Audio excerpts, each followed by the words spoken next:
punto ng Ebanghelyo sa araw na ito ay patungkol sa pagpapakita ni Jesus sa kanyang mga alagad. Sinasabing, nagkulong ang mga alagad sa Jerusalem pagkatapos ng pagkapako at pagkamatay ni Jesus dahil sa takot sa mga pumatay kay Jesus.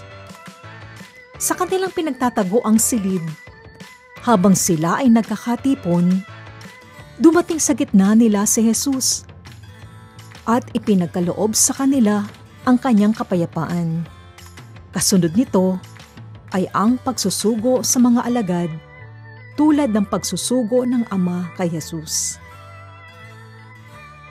Ngunit si Tomas, na tinatawag na kambal at kabilang sa 12 ay wala roon nang dumating si Jesus. Kaya't sinabi sa kanya ng ibang mga alagad, "Nakita namin ang Panginoon." Sumagot si Tomas, "Hindi ako maniniwala hanggat hindi ko nakikita ang mga butas ng mga pako sa kanyang mga kamay at hanggat hindi ko nailalagay ang aking daliri sa mga iyon at nahahawakan ang kanyang tagiliran." Sa muling pagpapakita ni Jesus, ay nagawa ngang mahawakan ni Tomas si Jesus at naipahayag nito, "Panginoon ko at Diyos ko." Ang tunay na mananampalataya ay yung kahit hindi niya nakita, ay sumasampalataya kay Jesus bilang Panginoon at Diyos.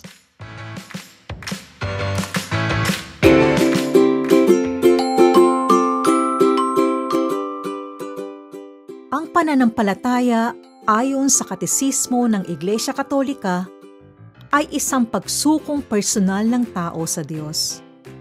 Kaakibat nito ang pagtalima ng isipan at kalooban sa pahayag ng Diyos hingil sa kanyang sarili sa pamamagitan ng kanyang mga gawa at wika. Ang unang hakbang patungo sa pananampalataya ay ang makita ang mga ginawa ni Jesus at marinig ang kanyang mga pangaral o sinabi. Ang tawag sa mga himala sa Ebanghelyo ayon kay San Juan ay mga tanda o signs sa Ingles. Ano ba ang mga tanda o signs?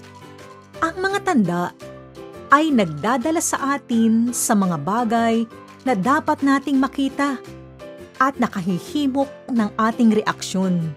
Sa Biblia, ang mga tanda ay laging patungo sa Diyos. Kapag ang mga ito ay ginawa ng isang tao, sila ay mga palatandaan na ang tao ay ipinadala ng Diyos. Madalas na hinahamon ni Jesus ang kanyang mga tagapakinig na manampalataya sa kanya bilang isang isinugo ng Diyos tuwing matatapos niyang gumawa ng himala. Tulad ng inaasahan, may mga tumugon sa pananampalataya at meron din na tumangging tanggapin si Jesus kahit na nga ang kanyang mga disipulo ay nahirapang manampalataya sa kanya. Tulad ng nakita natin kay Tomas. Upang lumago sa pananampalataya, dumaan din sila mula sa mga tanda na nakikita ng mga mata patungo sa pagtugon ng may pananampalataya na si Jesus ay kasakasama pa rin nila pagkatapos ng kanyang kamatayan. Naway, katulad ni Tomas, maipahayag din natin na si Jesus ay Panginoon ko at Diyos ko.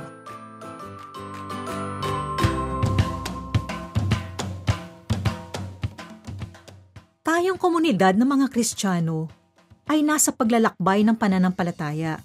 Kailangan pa nating lumago at patatagin ang ating pananampalataya upang si Jesus ay tunay na masabi nating ating Panginoon at Diyos. Ano-ano kaya ang paraan upang maabot natin ang katatagan o maturity of faith na tinatawag? Una, ang aktibong pakikilahok sa komunidad ng mga Kristiyano na nagbabahagi na ng salita ng Diyos. Ikalawa, paglaanan ng panahon ang pag-aaral ng salita ng Diyos. Ikatlo, regular na pananalangin at pagdalo sa mga selebrasyon ng liturhiya. Ikaapat, Matuto din tayong magbasa ng mga tanda ng panahon. At ang ikalima, ipahayag ang pananampalataya sa pang-araw-araw na buhay kahit sa simpleng paraan.